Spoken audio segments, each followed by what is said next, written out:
You need to know this. I know what they did. I know the truth. Please, I don't want to forget. Please don't do this. He didn't know she had seen the screen.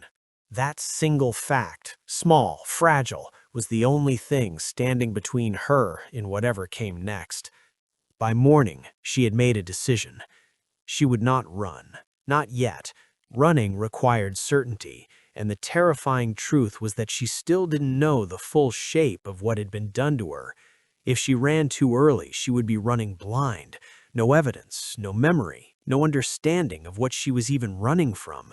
And whoever had constructed this life around her, whoever had rewritten her history with such surgical precision, they had clearly anticipated that she might try to leave.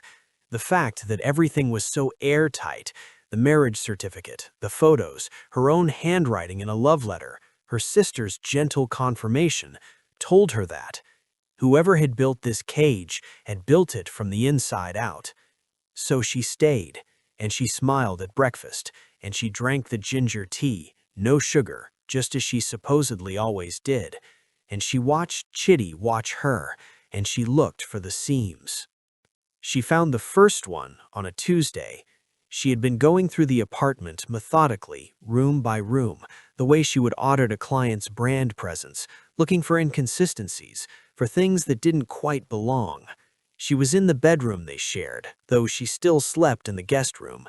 She was looking through the wardrobe, her side, her clothes, when she found the journal.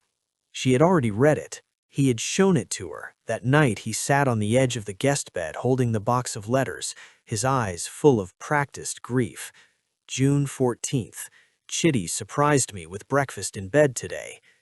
But there was a second journal, tucked behind the first, spine facing inward, thin and black and unremarkable. She almost missed it.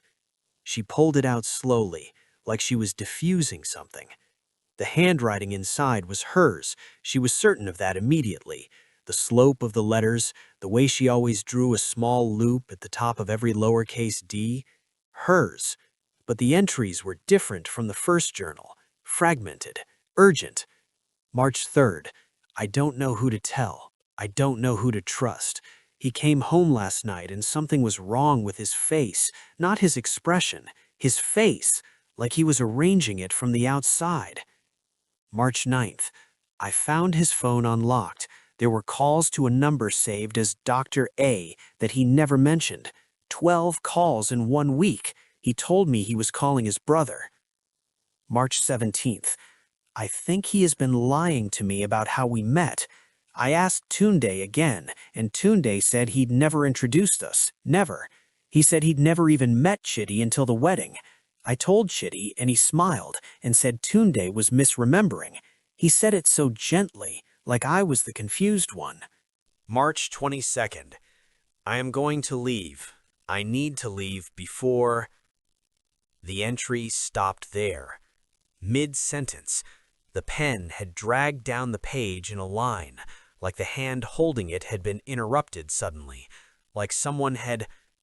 Amara closed the journal. Her hands were perfectly steady. That frightened her more than anything else. She put the journal exactly where she had found it, spine facing inward. She smoothed the clothes in front of it.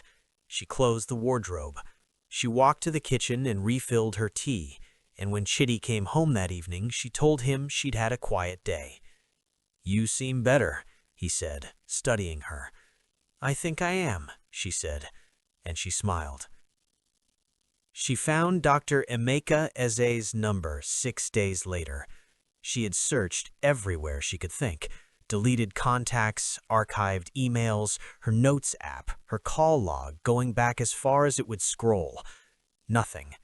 He had been thorough, but she had built her career on knowing where information hid, and eventually she thought to look in her cloud storage backup, the one she paid for automatically every month and had forgotten about completely. She accessed it from her phone at 2 a.m. with the bathroom tap running so Chitty couldn't hear her breathing. The backup was from 8 months ago, just before the wedding, and it contained a version of her contacts from that time. She scrolled until she found it.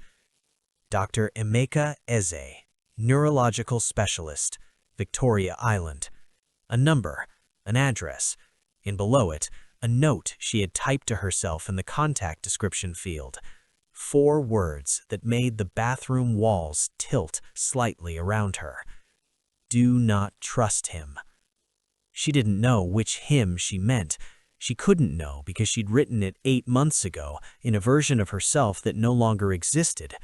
But the certainty in those 4 words, the stark simplicity of them, it read like a warning from someone who knew exactly what was coming.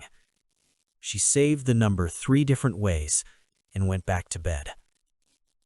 The following morning, she told Chitty she was ready to see the doctor. He went so still when she said it, just for a beat, just long enough for something to pass across his face. Relief, but the wrong kind, too intense, too immediate, like a man who has been holding his breath for weeks. "I think that's the right decision," he said. "Will you call him? I'd like to go soon." "I'll call this morning." She nodded, looked down at her tea. "What exactly does he do, Dr. Eze?" "He's a neurologist," Chitty said. "He specializes in memory trauma. He's been treating you since the accident." "Has he?" she said. "I'd love to see my file, my treatment history. Is that something I could ask for?" Another beat of stillness, this one longer. "Of course," he said. "Patients are entitled to their records." She looked up and met his eyes. He was smiling. She was smiling. They were both, she realized, performing for each other at the same time, and they both knew it, and neither of them was willing to be the first to stop. "Good," she said. "Then let's go." The clinic was in a quiet part of Victoria Island, tucked between a law firm and a private pharmacy, the kind of building that announced nothing about itself. No name on the gate, no signage visible from the road. A guard who looked at Chitty with the recognition of someone who had seen him many times before. The waiting room was white and silent and smelled of something faintly chemical beneath the air freshener. There was no receptionist. There was no one else waiting. A door opened, and a man came out. He was perhaps 60, lean, with the kind of composed face that revealed nothing and observed everything. He looked at Amara for exactly 1 second longer than felt natural. Then he extended his hand. "Amara," he said warmly, "it's very good to see you again." She shook his hand. "I'm sorry," she said. "I don't remember you." "Of course," he said. "That's why we're here." He led them into his office. Chitty moved to sit beside her, close, his hand resting on the arm of her chair, close enough to touch her, close enough to feel it as she shifted away. Dr. Eze sat across from them, opened a thin folder, and began. "Let's talk about what you do remember," he said, "and we'll go from there." She answered his questions carefully. She told him about waking up and not recognizing Chitty. She told him about the disorientation, the fear, the slow accumulation of evidence that had convinced her mostly that the marriage was real. She chose every word deliberately. She gave him nothing she hadn't already decided to give. He listened. He nodded. He made small notes.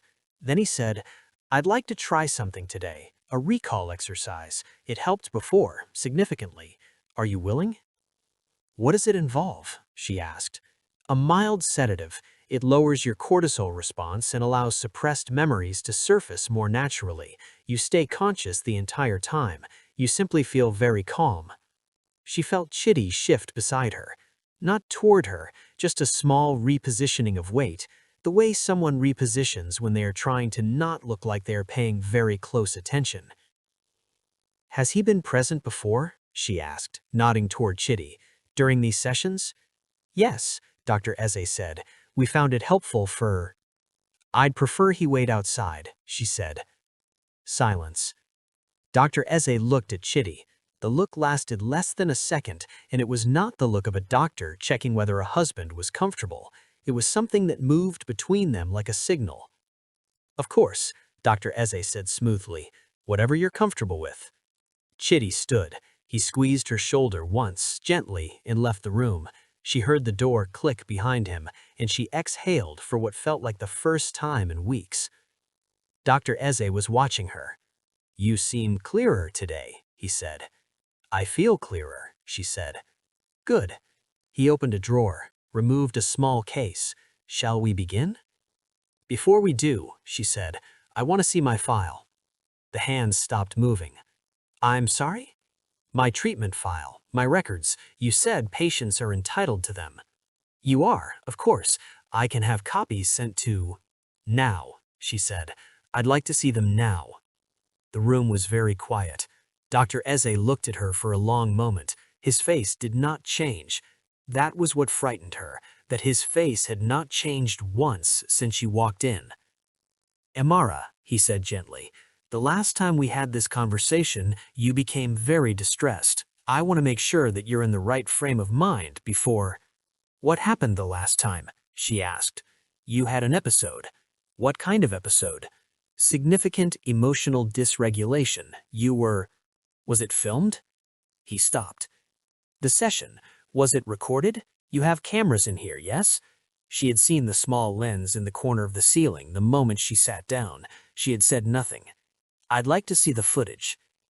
Dr. Eze set the small case down on the desk.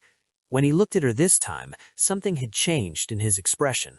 Not anger, not guilt, something she recognized from years of reading people across boardroom tables.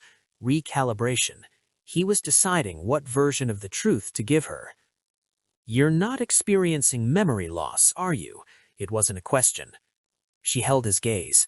I want my file, and I want the footage, and if you don't give them to me, I will walk out of here and go directly to the police, and I will tell you everything I have found. You have no evidence, he said, still calm, still that terrible clinical calm.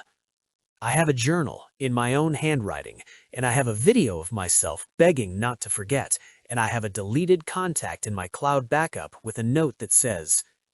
She stopped, because the door behind her had opened. She turned. Chitty stood in the doorway. He had not gone to wait outside. He had stood in the hallway, and he had listened to everything. He looked at her the way she had seen him look at her 100 times over the past weeks, that careful, tender, patient look that she had spent so long trying to decide was real. Now, finally, she had her answer. Amara, he said softly, I can explain. She stood up from the chair, and the small case on Dr. Eze's desk, the one holding the sedative, she noticed for the first time, had already been opened. How long had Chitty been listening? What is really in that sedative, and how many times has she been given it before? The journal said she was going to leave on March 22nd. The accident happened 3 months ago. And Dr. Azuz said, the last time we had this conversation, which means this has happened before. Amara has sat in that chair, demanded her file, threatened to go to the police, and then forgotten all of it. How many times has she tried to escape? Part 3 is coming, and what Chitty says next will either be the truth I or don't the want to most forget. Please dangerous don't do lie this. he has ever told her.